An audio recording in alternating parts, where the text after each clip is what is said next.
Jotelo mawuok e oganda Luo kod Kalenjin ochwalo kwayo ne Jo-Kenya mondo mi ondikre kaka jogo ombulu kata neno ni nyinggi ni kare e rejista mar goyo ombulu e yiero ma higa 2027.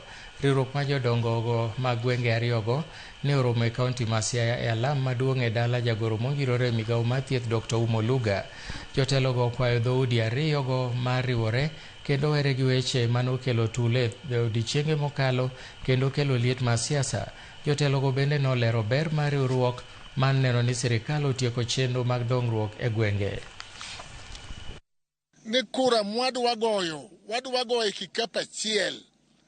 Wadwaro ni Jo-Luo, wadwaro ni Kalenjin, wadwaro ni Jo-Masai, wadwaro ni Jo-Turkana, wadwaro ni Jo-Teso, Jo-Samburu mondo riwre kodwa wago kura achiel. Nyithi Kalenjin, nyithi Luo, nyithi Masai, nyithi Teso, nyithindo duto ma yawuoyi gi nyiri miluongo ni Gen Zs manie university, manie colleges duto te, mondo ka map obiro go kura jadichiel mondo wakadh aora.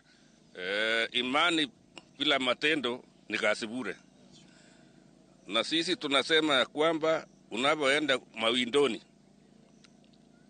bila uta na msiale hutaleta nyama nyumbani. Kwa hivyo tunasema ya kwamba uta yetu na msiale yetu ni kukata kura.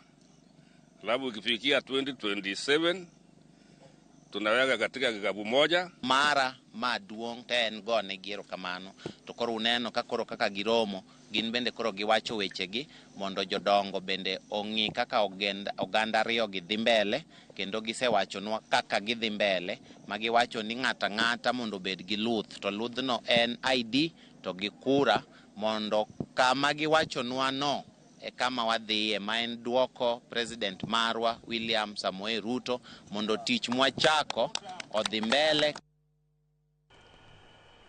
Riwruok jopuonjre mag mbalariany e kaunti ma Taita Taveta owacho ni gibiro dhi nyime gi chenro mar jiwo jowetegi mondo ondikre kaka jogo ombulu kaka yor ikruok ne yiero maduong' ma higa manyien.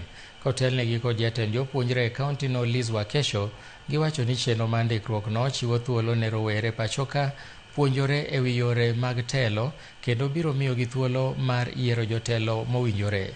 Magi timore ka koro imero jiw rowere bende mondo riwre kod duond buche mopogore opogore machwalo dongruok kokadho e duond buchego.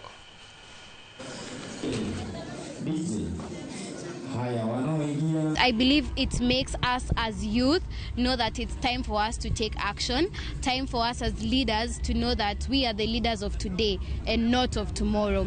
And with this, I believe that I urge my fellow youths that it is key for us to go register as voters. As today also we've had the initiative to Kokadi here, where we are making sure all the youths that are coming here are registered as voters, and those that are not have taken up their votes. So this is not just a beginning or a continuation of anything. It is a history we are writing, and a history that we will keep writing as young people, where Wajukuu